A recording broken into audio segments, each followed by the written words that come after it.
Hey everyone, and welcome to another deep dive with us. Yeah, it's good to be back. This time we're going deep on The Psychology of Money by Morgan Housel. Yeah, really fascinating book. Yeah, so this book, it's not like your typical personal finance book. No, not at all. It's not like how to budget or how to pick stocks or anything like that. Right, much more about your mindset and your relationship with money. Yeah, and I think that's what makes it so interesting and valuable. Yeah, for sure. I think it's more timeless because of that. Exactly, because those technical tips and tricks, those change all the time. All the time. But the psychology, like the way we think about money, that's pretty fundamental and unchanging. Yeah, and that's really the foundation of making good financial decisions. Exactly. So, yeah, the psychology of money, it's all about understanding like the weird and wonderful ways that our brains work when it comes to money. And how that impacts our decisions. Yeah. And once you understand that, you can start making better choices that actually align with your goals and values. Yeah, and I think a lot of people don't even realize how much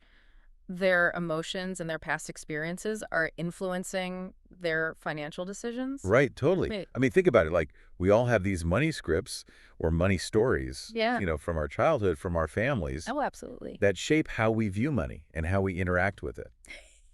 And we might not even be aware of them. Exactly. And that's where this deep dive gets really interesting because the book helps us uncover those hidden beliefs Yeah. and start to question them. Yeah, and I think that's so important because if we're not aware of our money scripts, they're kind of running the show in the background. Totally. So, like, the book's big idea is that financial success isn't just about being good with numbers. It's about mastering your mindset.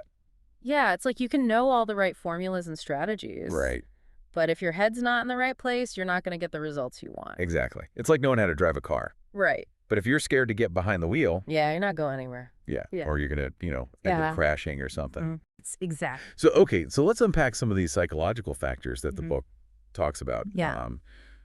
One of the first things that Housel emphasizes is that everyone's financial journey is unique. Absolutely. We all come from different backgrounds. We have Yeah. different experiences, different values, and that shapes our relationship with money. Right. And it's so easy to judge other people's financial choices, Oh, it's so easy to fall into that trap. Yeah, like, oh, they spend too much on clothes or they're driving too fancy of a car or whatever. Right. Or they're not investing enough. Yeah. But we don't always know the whole story. Exactly. We don't know their background. We don't know what they've been through. Yeah. So, like, Housel gives this example of a friend who spends a lot of money on vacations. Right. But never buys a new car. And to some people, that might seem irrational. Yeah. But for him, it makes perfect sense because of his experiences. Right, exactly. Yeah. So, like, he grew up in a family that struggled financially. Right. And so his parents could never afford to take vacations. So now that he has the means, he prioritizes travel.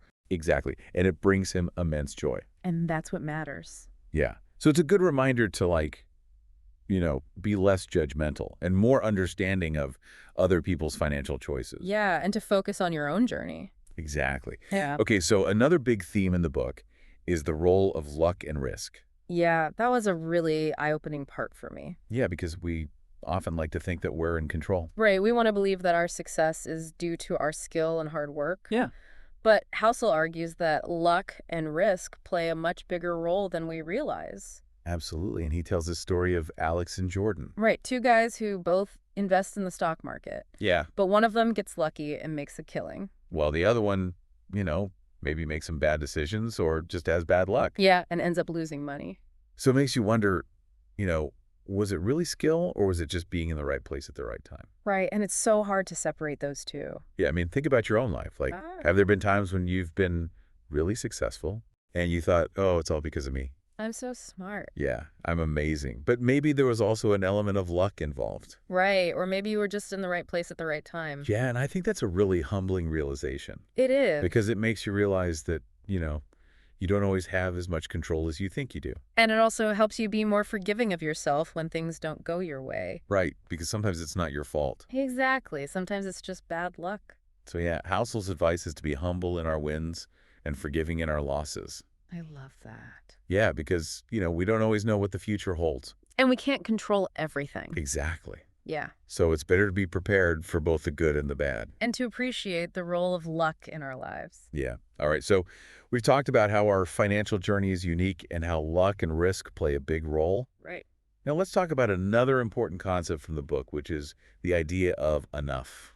Yeah, this is a big one. Yeah, because a lot of us get caught up in this endless cycle of wanting more. Right, always striving for the next level. Yeah, we think that if we just make a little bit more money, Yeah, then we'll be happy. then everything will be fine. But it's rarely true. No, because once we reach that goal, We just set a new one. exactly, and the cycle continues. And we're never satisfied. So Housel's point is that we need to find our enough. Yeah, that point where we have enough money to live a comfortable life Right. and to do the things that are important to us. And once we find that sweet spot, We can stop chasing more and start enjoying what we have. exactly. Because true wealth isn't about how much money you have. Right. It's about having enough to live a fulfilling life. And that looks different for everyone. Yeah. So like for some people, enough might mean being able to retire early. Right. For others, it might mean being able to travel the world. Or to spend more time with their family. Exactly. And the key is to figure out what enough means to you, And then to focus on achieving that goal. rather than constantly chasing after some arbitrary number.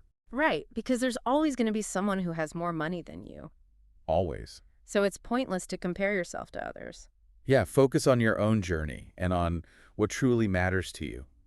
And I think that's a really powerful message. Yeah, I agree. Because it's so easy to get caught up in the comparison game. Especially in today's world with social media. Oh my gosh, yes. Everyone's always showing off their perfect lives. Yeah, and it makes us feel like we're not good enough. Right, but the truth is most of that is just a facade. Exactly. So it's important to remember that and to focus on your own definition of success. And on finding your own enough. Exactly. So yeah, let's recap what we've talked about so far. Okay. We talked about how everyone's financial journey is unique. Right. We talked about the role of luck and risk. Yes. And we talked about the importance of finding your enough. And all of these ideas are interconnected. Absolutely. They all contribute to our overall psychology of money. Right. And once we understand these concepts, We can start making more conscious and intentional choices with our money. exactly. So stay tuned for the next part of this deep dive where we'll explore some more fascinating insights from the psychology of money. Yeah, we're going to talk about some really practical strategies for managing your money and achieving your financial goals. And we'll discuss how to apply these concepts to your own life. So stay tuned. We'll be right back after a quick break.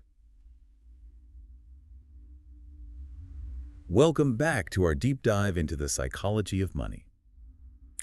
All right, so we've been unpacking some of those really fascinating psychological factors that shape how we think about money. Yeah, and now I'm curious to hear, what's the most valuable takeaway for you from this book? That's a good question.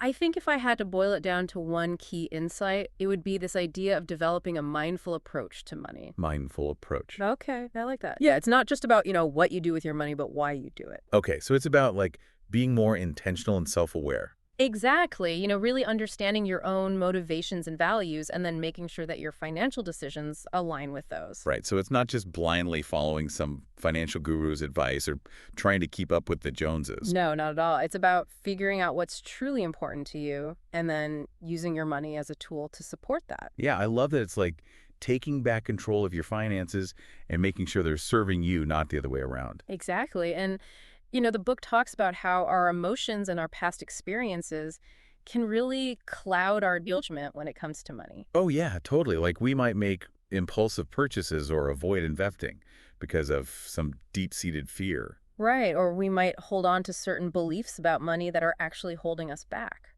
Yeah, so part of this mindful approach is about, being aware of those emotional triggers and those limiting beliefs. And then learning how to manage them so they don't sabotage our financial goals. Right, so it's like developing that financial self-awareness. Exactly. And then using that awareness to make more conscious and informed decisions. Okay, I'm really digging this mindful approach thing. I think it's something we can all benefit from. Yeah, me too. It's definitely a game changer. So let's dive back into some of the specific concepts from the book that can help us cultivate this mindful approach. Sure.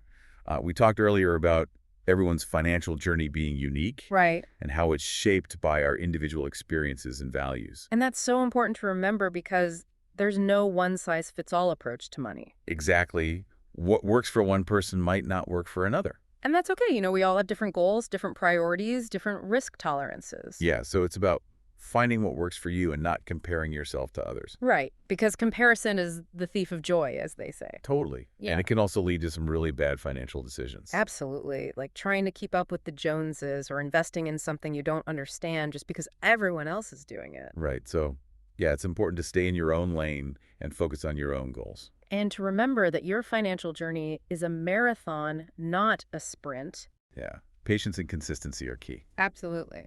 Okay. So another concept that really resonated with me was the idea of finding your enough.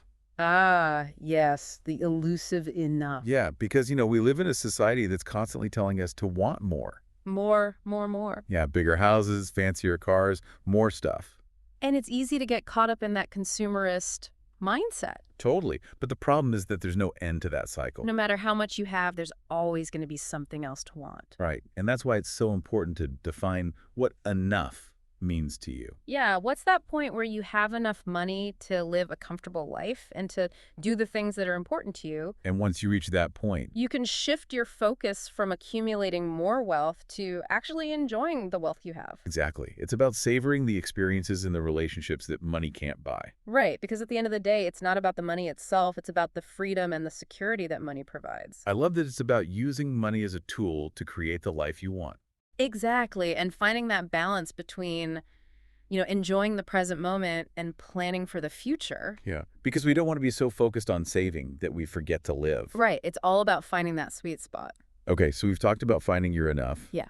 Now let's talk about the flip side of that, which is the fear of not having enough. Ah, yes, the fear of scarcity. Yeah, because that can be a really powerful motivator. It can be, but it can also be really paralyzing. Right, like it can make us afraid to take risks or to invest our money. Or it can lead to hoarding and overspending. Yeah, so how do we deal with that fear? How do we find that balance between being prudent and not letting fear control our decisions? Well, I think the first step is to acknowledge the fear, to recognize that it's there and that it's a normal human emotion. Okay, yeah, I can see that. And then to try to understand where that fear is coming from. Is it based on past experiences or is it just a general anxiety about the future? And once you understand the root of the fear, You can start to challenge those negative thoughts and replace them with more positive and empowering beliefs. so it's like reframing our relationship with money from a place of scarcity to a place of abundance. Exactly. And, one of the best ways to combat fear is through knowledge and preparation. Right, so like if you're afraid of investing, Then educate yourself about investing. Learn about the different options, the risks, and the potential rewards. and then create a plan that you're comfortable with. Exactly, because the more you know, the less scary it becomes. Yeah, I think that applies to so many areas of personal finance. The more informed we are, the more empowered we feel. Absolutely, and the less likely we are to make decisions based on fear or emotion. Okay, so we've talked about finding your enough and managing the fear of scarcity. Right? Now let's talk about another important concept from the book, which is the power of compounding. Ah, yes, the eighth wonder of the world, as Einstein supposedly called it. Yeah, it's really amazing how money can grow exponentially over time. Even with small, consistent contributions. Yeah, it's like that snowball effect. Yeah, exactly. The longer you let that snowball roll, the bigger it gets. So the key here is patience and long-term thinking. Absolutely. It's not about getting rich quick. It's about building wealth slowly and steadily over time. And the earlier you start, the better. Oh, yeah, for sure. Time is your greatest ally when it comes to compounding. So even if you can only invest a small amount right now, Do it, don't wait until you have a big lump sum. because every dollar you invest today has the potential to grow significantly over time. Exactly. And, the book talks about how compounding works not just with money, but with knowledge and skills as well. Oh, that's interesting. I hadn't thought about that. Yeah. So, like, the more you learn, the more you can earn. And the more you earn, the more you can invest. And the more you invest, the more your wealth will compound. Like a virtuous cycle. Exactly. So, yeah, the Yeah. takeaway here is to invest in yourself as well as in your finances. Because knowledge and skills are also assets that can appreciate over time. Absolutely. And they can lead to greater financial freedom and security in the long run. This is all making so much sense. Yeah. I feel like I'm starting to see money in a whole new light. That's great to hear. One of the things I love about this book is that it really challenges our conventional thinking about money. Yeah, it's not just about the numbers. It's about the psychology behind those numbers. Exactly. And once we understand that psychology, we can start to make more informed and empowered decisions. Okay, so we've covered a lot of ground in this part of our deep dive. Yeah, we've talked about the importance of a mindful approach, finding your enough, managing the fear of scarcity, and the power of compounding. And in the next part, we're going to explore some more practical strategies for applying these concepts to your own life. Yeah, we'll talk about things like budgeting, investing, and planning for the future. So stay tuned. We'll be right back after a quick break.